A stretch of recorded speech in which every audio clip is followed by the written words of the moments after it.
My savings vanished on a Friday. By Sunday, my son-in-law was live streaming from a brand new driveway, flexing keys I unknowingly paid for, while I quietly set a 10-day clock and stacked documents that would decide whose name actually survived on that deed. He thought new paint, an HOA gate, and a 30-year mortgage made him untouchable. He didn't notice the tiny sentence I'd slipped into his closing packet, the one that would move a sheriff's hand before he could move another box.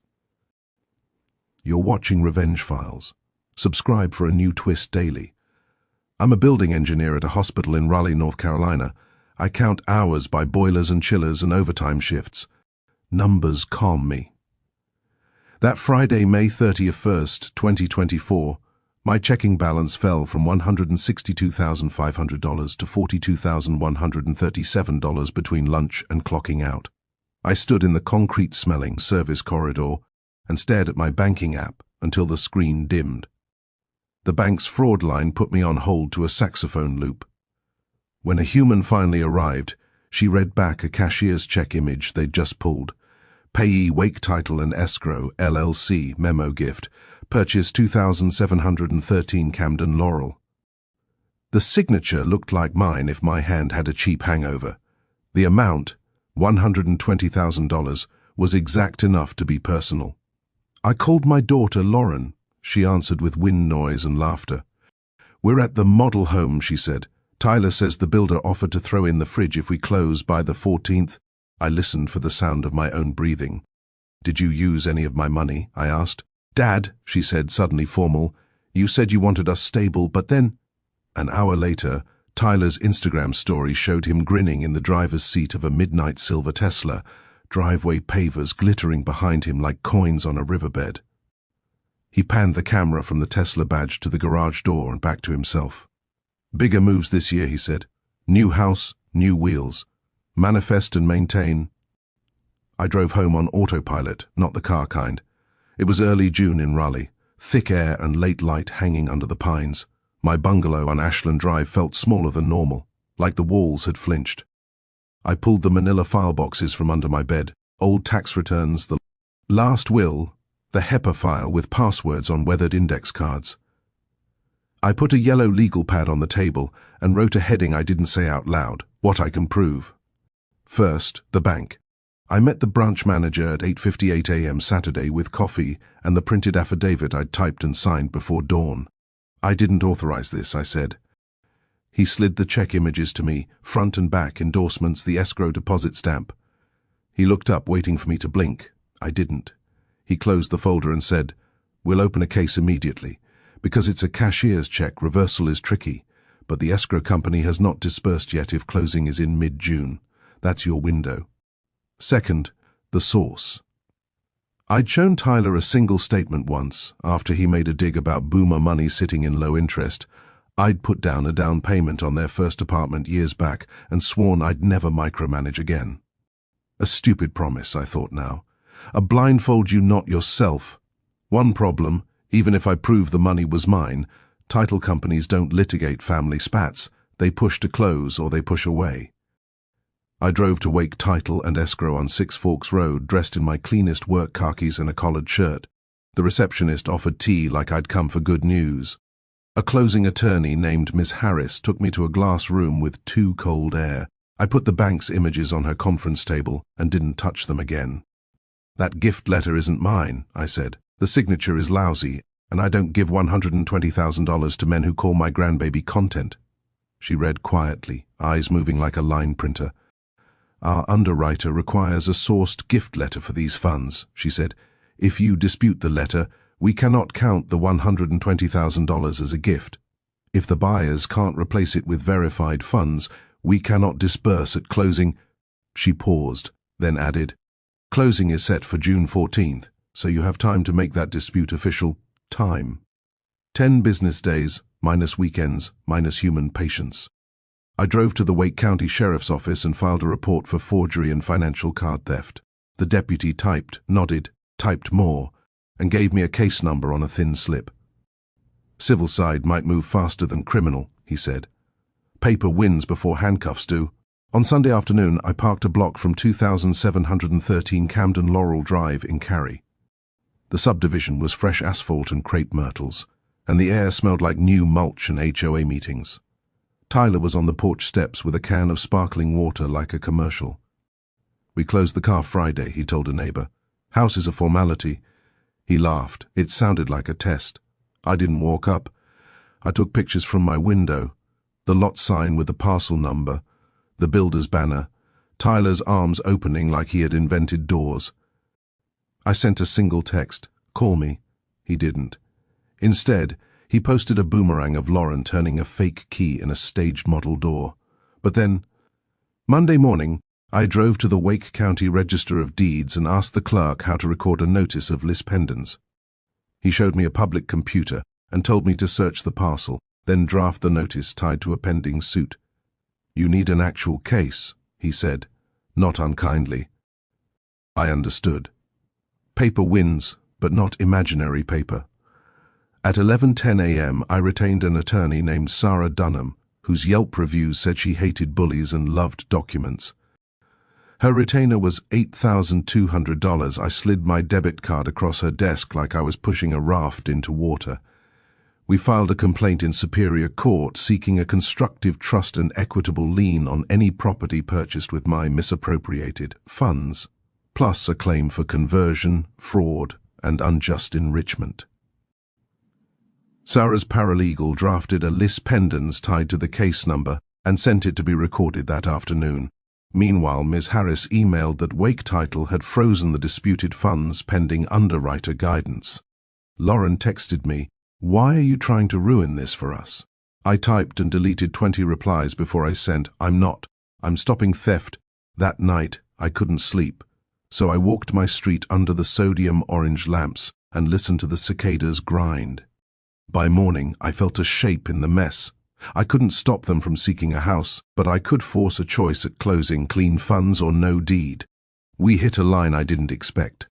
The listing agent called Sarah and said the sellers were on a relocation timeline. If Tyler and Lauren couldn't close by June 14th because of funds, the sellers would entertain an assignment of the purchase contract.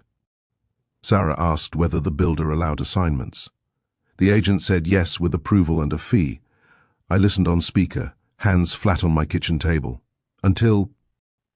"It means," Sarah said when the call ended, "if they can't close, you can step into their shoes and buy it, if you want to, and if you can prove immediate funds."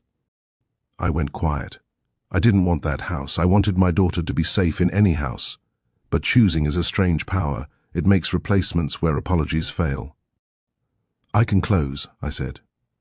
"Cash." We worked in triangles for 4 days.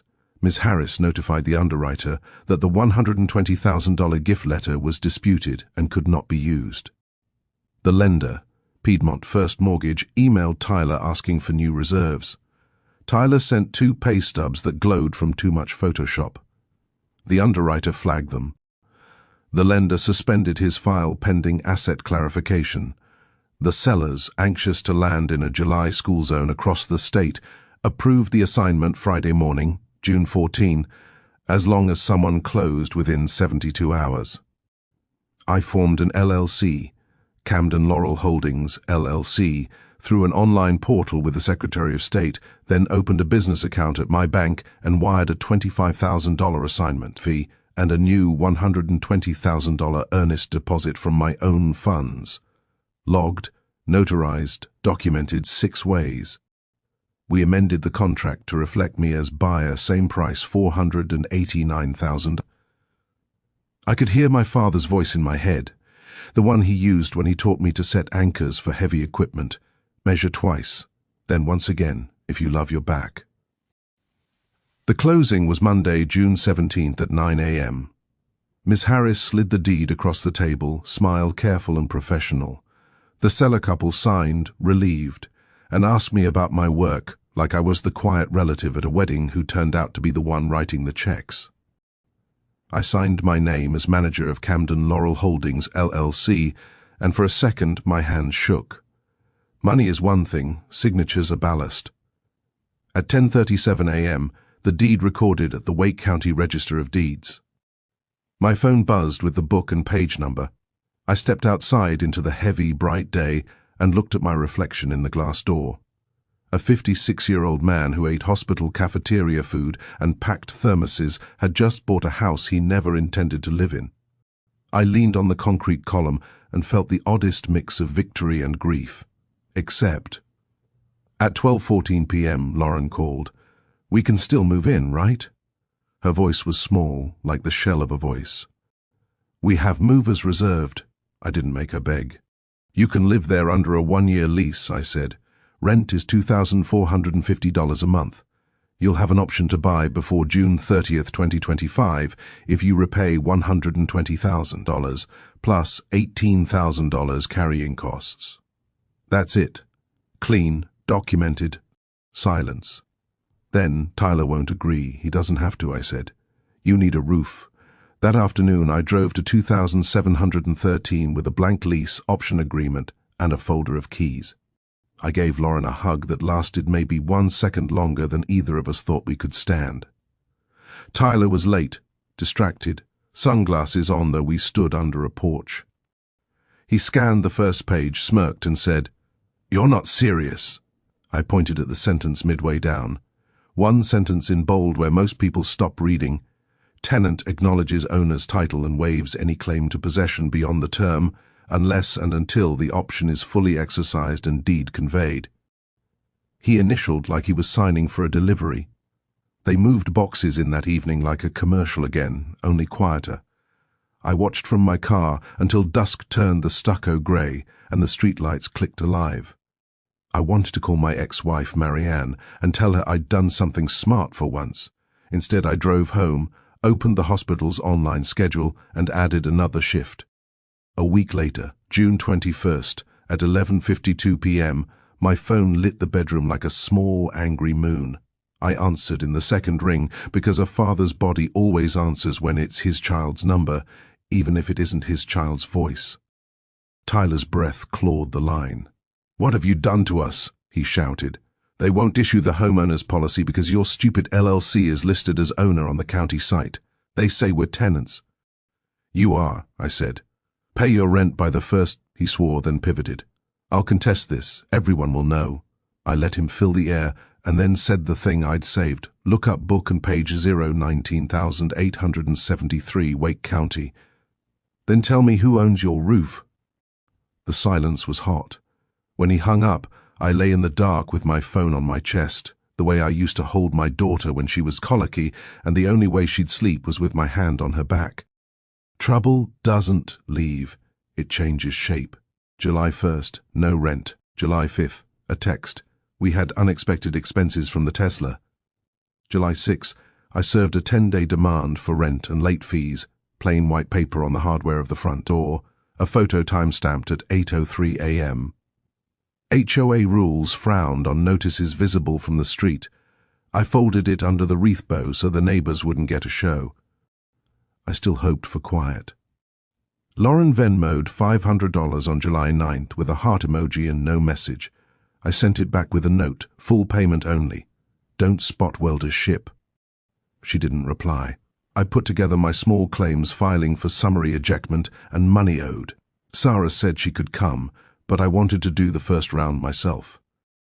Hospitals teach you to talk to strangers in emergencies. Courts teach you to breathe before you do. The courtroom on Salisbury Street smelled like dust and coffee.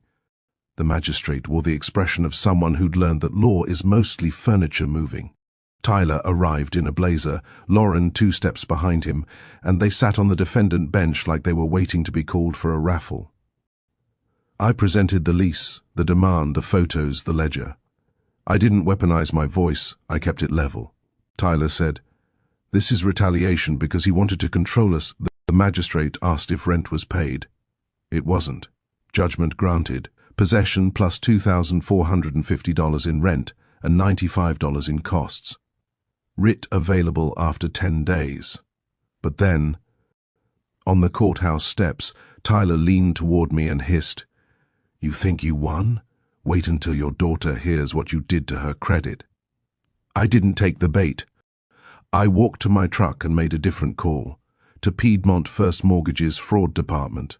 I forwarded the flagged pay stubs the underwriter had questioned earlier and my police report number. "We can't discuss his file," the representative said, "but thank you." That night I slept for 3 hours like a man in a tent in a wind he knows will not stop or start for him. The writ of possession issued July 23rd. The sheriff scheduled the set-out for August 1st at 9 a.m. I paid the $125 fee and put a calendar reminder in the only color I reserve for deadlines I can't miss. On July 28th, Lauren called and asked if I'd meet her alone. We sat in a strip mall coffee shop on Lake Pine Drive, the kind with baristas who remember your shift days. She was holding herself like a cracked vase you've wrapped with tape while you find glue. "I'm pregnant," she said. I squeezed the paper cup so hard the lid popped. "He promised me," she added, like the end of a sentence I should have started. The set-out could wait. I called Sarah and told her to draft a settlement that would suspend the writ if they executed a formal payment plan, with all arrears cured in 10 days and future rent by the 1st at 5 p.m. sharp. We added a no harassment clause. We added a provision allowing a final walkthrough monthly to check for damage. Tyler signed at my kitchen table without meeting my eyes. He read the pregnancy clause, one I had asked Sarah to add that barred moves during the 3rd trimester without an emergency, and made a joke that died before it finished. August felt almost normal. Rent hit on the 1st, barely. I worked, I mowed, I tried to remember the name of the neighbor who always wore a Duke cap when I walked. I fixed a leaky P-trap under my own sink and felt that calm you get when the noise stops. Lauren texted ultrasound pictures, a blur that looked like a puff of dandelion caught in brass light. Except, on August 23rd, Camden Laurel's HOA manager emailed me a violation notice. Unauthorized commercial activity reported at 2713. Spray booth set up in garage, multiple vehicles visiting, neighbor photographs attached. The photos showed vinyl wrap supplies and a trio of cars with temporary tags. Tyler had turned my garage into his Vance Wraps shop. The HOA fined $100 per day until corrected. I called Lauren, no answer. I drove to the house and knocked. Tyler opened shirtless, music pushing air out behind him. "This is not a shop," I said. He grinned. "You're welcome for the free marketing." I took photos of the spray rig and the vinyl backers and left. The next morning I forwarded everything to Sarah. We sent a notice to cease the business within 48 hours per the lease and HOA rules. He posted a story called Haters with a laughing emoji over a blurred photo of my warning letter. The HOA doubled the fine to $200 per day. By the 31st, the tab was $1,200, and I added it to the ledger. Tyler texted a picture of cash, $400 in 20s on a counter, and wrote more next week. I didn't respond. Paper wins. I filed to reinstate the writ. On September 5th at 9:07 a.m., 2 Wake County deputies stood at 2713 while a locksmith worked the front door. Tyler watched from the driveway, a baseball cap pulled low like the cap could hide the entire scene. Lauren stood with her hands around her stomach, eyes on the curb. "You brought this," Tyler told me. "No," I said, and pointed at the deputy. "The court brought this." The deputy moved efficiently, the way people move when their job is to make spaces behave.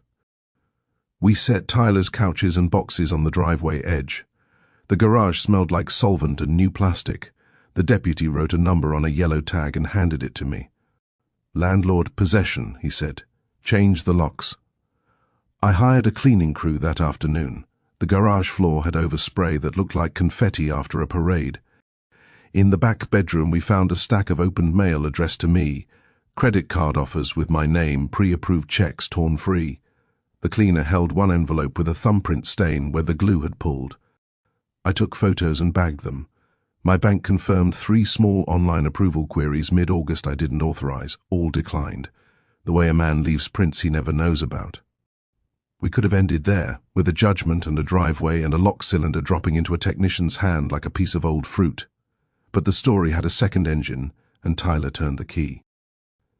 On September 12th, a Raleigh detective called about a complaint Tyler filed, accusing me of fraud and coercion resulting in the theft of a home. I drove to the station with 2 banker's boxes. I stacked them on the metal desk and slid the court file. The deed, the lease, the HOA fines ledger, the police report for the forged gift letter, and the emails from the underwriter like cards in a game. The detective's eyes softened the way eyes do when they realize their day just got simpler, not harder. "We'll close this," he said. "You may want to consider a civil protective order if harassment continues."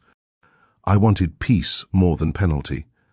I asked Sarah to send one more letter, this one an offer, if Tyler signed a confession of judgment for $120,000 in civil court and agreed to monthly payments.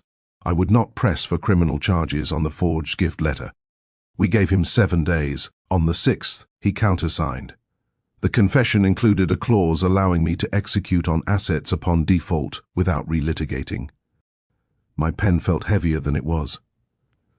In October, I listed the house for lease through a broker. A young couple with a toddler signed a 2-year lease at $2,550 per month. Their little boy wore dinosaur pajamas at noon, and he roared when I handed his mother the keys. The garage shone again. The cleaner had ground the overspray down to a pale ghost that you couldn't see unless you knew to look. I kept the option to sell off the table. I wasn't in a hurry to convert anything. I wanted steadiness. Tyler missed his first payment on the confession. Sarah filed for execution. The Wake County Sheriff's Civil Division levied his business account at First Carolina Bank for $4,282, the only money in it that day. He wrote a long post about financial predators and how old systems keep new ideas poor. I didn't respond. Lauren didn't either. She moved in with my ex-wife in November, short-term, then into a small 2-bedroom in Apex where the morning light hits pale gold against the kitchen tile. I paid the deposit without making eye contact with the receipt. I didn't want thanks that sounded like apologies. December brought quiet and a different sound. Lauren's laugh when she told me the baby hiccuped inside her like popcorn. I built a crib in my den one Saturday to see if the instructions made sense. I've built entire mechanical rooms from paper manuals and chalk marks, but the crib made me sweat. My hands kept thinking of rails and gaps and things that should never happen in the same sentence as baby. When I finished, I took it apart and labeled each slat with blue painter's tape and stuck a bag of spare screws to the headboard for the day she was ready. On December 19th, I got a voicemail from a man at the North Carolina Attorney General's Consumer Protection Division. He thanked me for my earlier submission about mortgage fraud. Piedmont First Mortgage had forwarded it, and they'd closed their side after their loan never funded. He wanted me to know my information had been useful. The way he said useful sounded like a clean countertop where there used to be ants. I looked out my kitchen window at the leafless maple and found myself grinning at nothing and everything. January 3rd, 2025 at 2:14 a.m. my phone buzzed again. Lauren's ringtone, but her voice this time. "Can you come?" Labor had started while the fireworks in the cul-de-sac across from her place were still smoking. We drove to UNC Rex. I held her hand during the contraction crest and counted backward from 7 because I learned years ago that nurses have their own math and sometimes fathers need one too. The baby came just after sunrise while fog smeared the tops of the pines like eraser shavings. She named him Daniel, then added Junior quietly, and I had to sit down.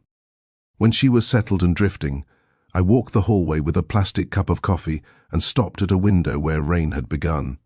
From that angle, the hospital looked like a ship that never planned to dock. I thought about houses and titles and the thin paper strip on a deed that decides whose night's thunder lands on. Houses keep weather out, they don't keep harm out. Tyler texted once in February. "I heard you rented out my house," he wrote. "You never owned it," I replied. "Check the register." He didn't write again. The sheriff's office levied again in March from a different account, less than $1,000, but what mattered wasn't the amount, it was the recorded fact that the confession lived. He could turn it off only by paying it. He still owed $115,718. Spring arrived like a good rumor, slow, then all at once. On a Saturday in April, I stood under the maple and watched the renter-S toddler chase a bubble down the driveway and pop it on his own sleeve. The house looked like a house, not a promise, not a threat, just a square of space where someone could eat cereal and fight over cartoons. Sometimes late, When the boiler at work hummed so even it made the bones in my temples ache, I'd think about the Friday the money moved. I'd think about how fast the phone lights and the apps and the forms can make theft look like a plan. I'd think about how a sentence in bold can steer a life harder and safer than a paragraph of sorry. If you want a moral, you won't find it here. You'll find paper and time and a father who learned that control isn't the same as custody, and that sometimes the cleanest revenge is simply recording the truth before someone else records a lie. And when rain hits the new roof at 2713 Camden Laurel, I know exactly whose name the sound belongs to, the way I knew the night my phone lit, and a man finally realized he'd been standing under my shingles the whole time.